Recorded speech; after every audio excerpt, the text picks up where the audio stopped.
dari kelompok 5 akan mempresentasikan tugas filsafat hukum tentang mazhab sejarah. Mazhab sejarah lahir pada awal abad ke-19, yaitu pada tahun 1814. Lahirnya mazhab ini ditandai dengan diterbitkannya manuskrip yang ditulis oleh Friedrich Carl von Savigny tentang seruan mazhab ini akan undang-undang dan ilmu hukum.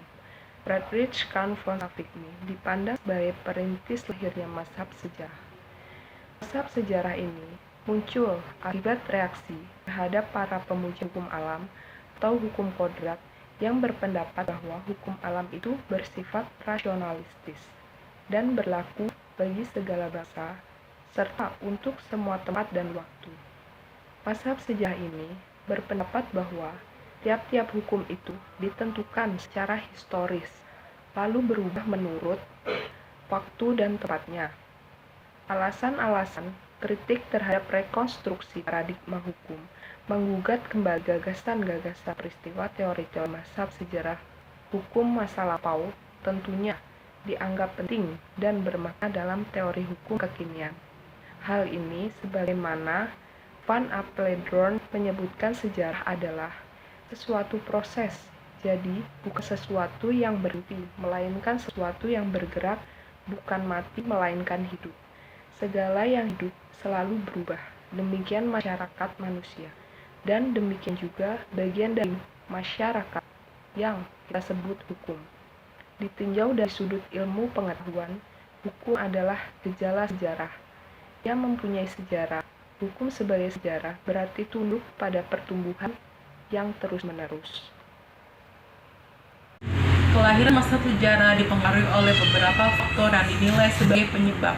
Berikut ini beberapa pendapat yang terhimpun. Yang pertama, rasionalisme abad ke-18 yang dasarkan atas hukum alam, kekuatan alam, dan prinsip-prinsip dasar yang semuanya berperan pada filsafat hukum, terutama mengandalkan jalan pikiran deduktif tanpa memperhatikan faktor sejarah, kekhususan, dan kondisi nasional. Yang kedua, semangat revolusi Prancis yang menentang wewenang tradisi dengan misi kosmopolitannya, kepercayaan kepada rasio dan daya kekuatan tekad manusia untuk mengatasi lingkungannya, yaitu seruannya segala penjuru dunia. Yang ketiga, pendapat yang berkembang saat itu yang melarang hakim menafsirkan hukum karena undang-undang dianggap dapat memecahkan semua masalah hukum. Kode sipil dinyatakan sebagai kehendak legislatif dan harus dianggap sebagai suatu sistem hukum yang harus disimpan dengan baik sebagai sesuatu yang suci karena berasal dari alasan yang murni. Pengaruh Montesquieu dalam bukunya L'Esprit de Laws yang telah terlebih dahulu mengemukakan tentang adanya hubungan antar jiwa suatu bangsa dengan hukum, dan pengaruh paham nasionalisme yang mulai tumbuh pada abad ke-19. Menurut Friedman, gagasan yang benar-benar penting dari L'Esprit de Laws adalah tesis bahwa hukum, walaupun secara samar didasarkan atas beberapa prinsip hukum, alam mesti dipengaruhi oleh lingkungan dan keadaan seperti iklim, tanah, agama, adat kebiasaan, perdagangan, dan lain sebagainya. Berangkat dari ide tersebut, Montesquieu kemudian melakukan studi perbandingan mengenai undang-undang dan pemerintah. Gagasan tersebut tentang sistem hukum merupakan hasil dari kompleksitas berbagai faktor empiris dan kehidupan manusia. Yang kelima, masalah kodifikasi hukum Jerman setelah berakhirnya masa Napoleon Bonaparte yang diusulkan oleh Thibaut, guru besar pada Universitas Heidelberg di Jerman, dalam tulisannya yang terbit pada tahun 1814 yang berjudul tentang keharusan suatu hukum perdata bagi Jerman. Karena dipengaruhi oleh keinginannya akan suatu negara, ia menyatakan keberatan terhadap hukum yang tumbuh didasarkan sejarah. Hukum itu sukar untuk diselidiki, sedangkan jumlah sumbernya bertambah banyak sepanjang masa hingga hilanglah seluruh gambaran darinya. Yang keenam, abad ke-16 adalah abad universalisme dalam berpikir. Cara pandang inilah yang menjadi salah satu penyebab munculnya mazhab sejarah yang menentang universalisme. Yang ketujuh, menurut Friedman, aliran ini juga kepercayaan dan semangat revolusi Prancis dengan pemberontakannya terhadap tradisi, kepercayaan pada akal, dan kekuatan kehendak manusia atas keadaan zamannya.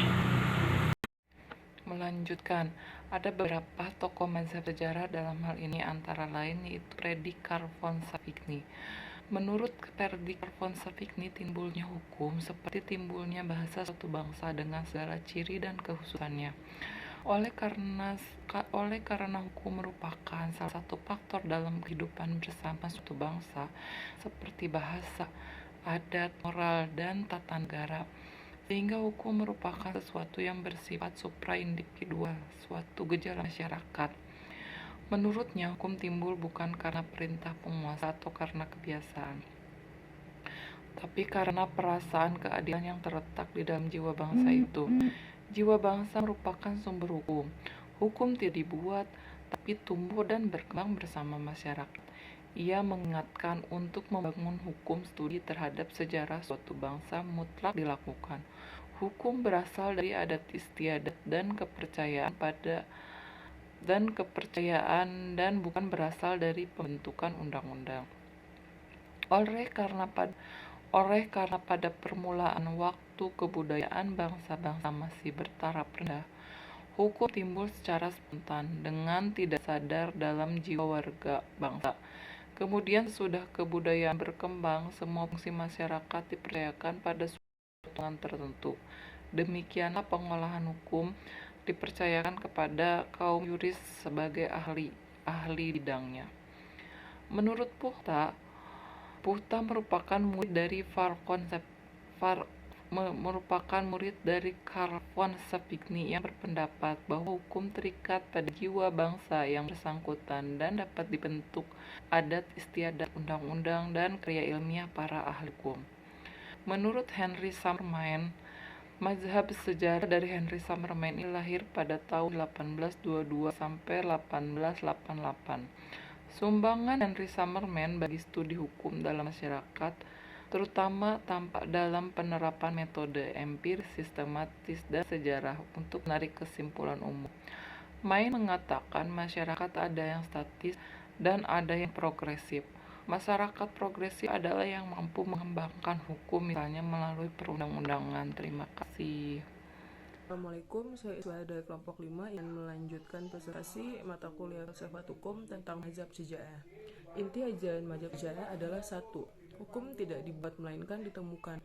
Hukum bersifat organis. Hukum pada saya tumbuh dan berkembang seiring dengan perkembangan masyarakat dan menyesuaikan dengan perubahan sosial. Karena hukum bukan sesuatu yang dengan sengaja dibuat oleh pembuat hukum. Proses demikian merupakan proses yang alami atau tidak sadari karena bagian internal dalam lingkup pergaulan masyarakat. 2. Undang-undang tidak berlaku secara universal. Undang-undang merupakan representasi hukum suatu bangsa yang bersifat temporer dan spasial. Undang-undang hanya berlaku di suatu bangsa atau kelompok bangsa tertentu atau suku, dan pada kurun waktu tertentu. Savigny berpendapat setiap bangsa dipandang mengembangkan kebiasaannya sendiri karena mempunyai bahasa, adat istiadat, dan konstitusi yang khas. 3. Hukum merupakan perwujudan dari jiwa rakyat atau kesadaran hukum masyarakat atau volkis. Terdapat hubungan yang dinamis antara hukum dengan kehidupan dan karakter masyarakat sebagai tumbuh dan berkembang dalam sejarah kehidupan masyarakat tersebut. Contoh hukum adat, hukum yang dihasilkan dari masyarakat bukan dari legislator, ditegakkan oleh masyarakat itu sendiri. Hukum berakar dalam masyarakat, bangun atas dasar kesadaran penuh keyakinan adat istiadat yang dianut masyarakat. 4. Hukum tidak dapat dipisahkan dari masyarakat atau sejarah suatu bangsa. Hukum yang berlaku di suatu negara harus dilihat dalam konteks sejarahnya. Karenanya hukum yang tidak bersumber dari sejarah atau jiwa bangsa dianggap bukan hukum, karena hanya akan menciptakan ketidakpastian dan bukan tidak mungkin justru menggiring ketidakadilan dalam masyarakat. Memahami hukum sebagai suatu kajian akademik dialektis harus berlandaskan pada kajian histori sosiologis, karena sejatinya sejarah masyarakat merupakan akar dari hukum yang berlaku pada masyarakat tertentu. 5. Aturan-aturan hukum yang bertentangan dengan kesadaran hukum masyarakat atau volkis harus dibatalkan karena sifat aturan hukum tidak lebih penting dari kesadaran hukum tersebut. Terima kasih. Assalamualaikum warahmatullahi wabarakatuh. Perkenalkan, nama saya Febrian Nabiwibowo, NIM 171020903. Baik, kali ini saya akan mempresentasikan mata kuliah filsafat hukum tentang materi mazhab sejarah. Baik, mazhab sejarah atau yang disebut Historische Schule merupakan salah satu aliran pemikiran hukum yang dipelopori Friedrich Karl von Savigny. Dengan inti ajaran mazhab ini adalah das Recht, which needs Gemach. Es ist wir mit dem Volke, atau disebut hukum tidak dibuat, tapi tumbuh dan berkembang bersama masyarakat.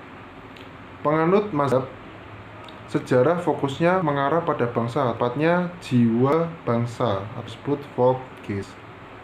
Ada dua pendapat yang menyatakan tentang kelahiran mazhab ini, bahwa mazhab ini lahir sekitar awal abad ke-19. Ada juga yang mengatakan bahwa mazhab ini lahir sekitar abad ke-18. Menurut penulis, bahwa kelahiran mazhab ini lebih tepat pada awal abad ke-19. Sebab pelopor dari mazhab ini yang dikenal adalah saya sebut Savigny. Hidup pada tahun 1770 sampai dengan 1861, yaitu juga pelopor lainnya atau yang bernama Putzta yang hidup pada tahun 1798 sampai dengan 1846, dan Henry Summer Mayne hidup pada tahun 1822 sampai dengan 1888. Sekalipun Friedrich Karl von Savigny lahir tahun 1770. Namun kecil kemungkinan jika gagasan ini dimunculkan ketika berusia muda. Selain itu, dalam buku Sacipto Raharjo dikatakan bahwa dampak pemikiran hukum Savigny yang kemudian dikembangkan oleh muridnya, Putzta, terhadap perkembangan hukum tertulis di Jerman tampaknya sangat kuat. Buktinya tantangan Savigny terhadap kodifikasi Prancis itu menyebabkan hampir satu abad lamanya Jerman tidak mempunyai kodifikasi hukum perdata, dan baru pada tahun 1900 negeri Jerman mendapatkan kitab undang-undangnya dalam wujud Bürgerlich Gesetzbuch. Dan demikian, satu abad dari 1900 lahir Bürgerliches Gesetzbuch adalah awal abad ke-19. Sekian yang dapat saya presentasikan, semoga bermanfaat dan mohon maaf jika ada salah kata.